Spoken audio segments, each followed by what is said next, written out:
The Jungian, daily.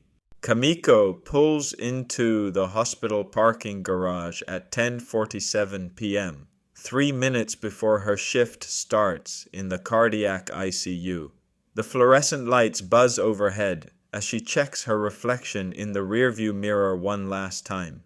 Mascara intact, hair pulled back in that perfect messy bun that took 15 minutes to get right. Even at nearly midnight, she looks camera ready. She's been doing this for 6 years now, and something's been eating at her lately. It started 3 weeks ago during a particularly brutal code blue. While compressions were being administered and the room filled with controlled chaos, she caught herself adjusting her posture because she noticed Dr. Martinez watching. In that moment, with someone's life literally in her hands, part of her brain was still performing. The elevator ride to the 7th floor gives her 2 minutes to think about it. During day shifts, she's the bubbly one who remembers everyone's birthdays and organizes potlucks. She's quick with jokes during tense moments, always has the perfect encouraging word for anxious families. Everyone loves Kamiko. She's won Employee of the Month 4 times. But nights are different. The hospital at 2 a.m. strips away pretense. Fewer people, dimmer lights, rawer moments. And lately, in those quiet hours between rounds, she's been wondering who she actually is underneath all that performance. Last Tuesday, she was sitting with Mrs. Chen, an 83-year-old woman recovering from a massive heart attack. No family had visited in days. Mrs. Chen was awake, staring at the ceiling, and Kamiko felt this urge to fill the silence with her usual cheerful chatter. But something stopped her. Instead, she just sat there, quiet, present. After 20 minutes, Mrs. Chen turned her head and said, "Thank you for not trying to make me feel better." It hit Kamiko like a punch to the chest. All this time, she'd been so focused on being the nurse who makes everyone smile that she'd forgotten how to simply be with people in their pain. The thing is, she's not naturally bubbly, never was.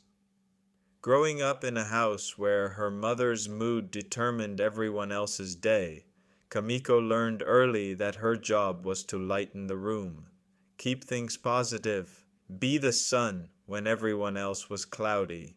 It worked so well that she never questioned whether it was actually her or just really good survival programming. Tonight feels different though.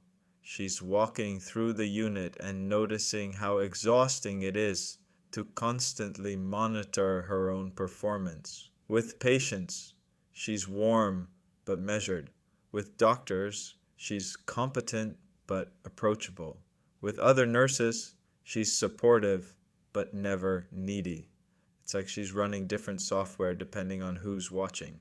Around 3 a.m., during her break, she finds herself in the family quiet room. It's empty, just soft chairs and a box of tissues on every table.